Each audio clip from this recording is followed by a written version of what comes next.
What was your first video game memory? My first video game memory was staying over a friend's house. One of the first times I actually slept over a friend's house. And he had an Atari 2600. And I can remember playing Real Sports Baseball on the TV with him. And him and I just, we couldn't stop playing. Two-player Real Sports Baseball. And when my mom came back from her vacation, I was there for a couple days, a couple nights.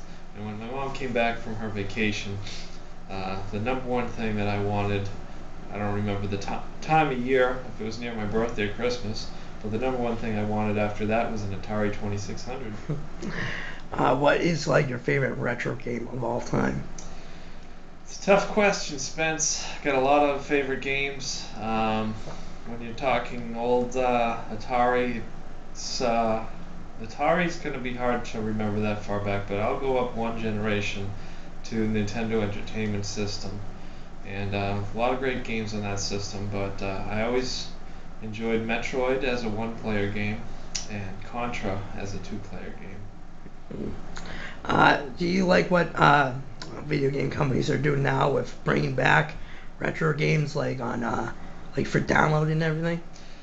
I think most of the games that they're bringing back on download is fine. That's great. Like to be able to download some old Genesis games on Xbox Live and Wii, that's cool. As long as they haven't been changed in any way. I also like the way the handheld systems, particularly Game Boy Advance and NDS, have been keeping the same style perhaps that they had back in the 16-bit era. I think there's a lot of games that look like Super Nintendo games on Game Boy Advance, and I think it's great that we can still play side scrollers like the Castlevanias and stuff today. Do you think games are easier now than they were back then? Yes, and the reason for that, I believe, is better play control, better playability. I think part of the challenge to a lot of the older games was the controls. You know, they weren't always the greatest controls. Like, let's talk about Castlevania. We just mentioned that.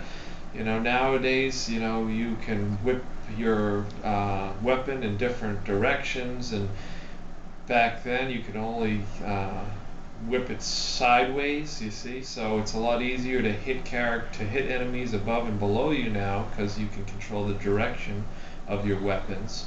And same thing with jumping. A lot of the older games, once you started to jump from left to right, you're stuck jumping left to right. Nowadays you can really kind of control the character in the air a lot more and wiggle your way onto landing onto platforms and so forth.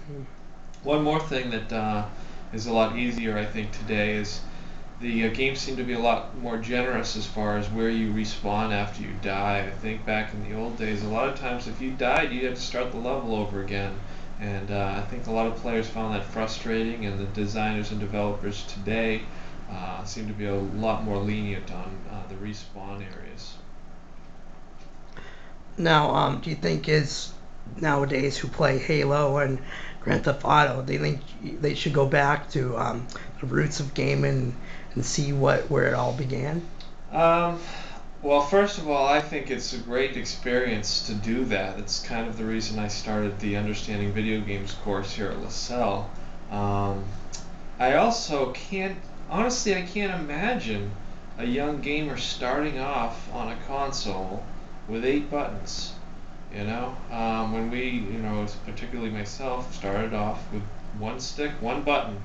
Then you worked your way up to Nintendo with 2 buttons, Sega Genesis 3 buttons, Super Nintendo 4 buttons, and 2 shoulder buttons. You know, it was a gradual progression. And it was always a small learning curve to get better. And so honestly, I can't imagine how a new young gamer today just starts off on a console with 8 buttons and is able to get right into it. But we may be evolving as human beings, and I don't know. But as far as just for the history of it and to understand and truly appreciate gaming and where it's come today, I would recommend all gamers take a trip down memory lane experience some of the older systems and the older games. All right, thank you so much, Professor. You betcha.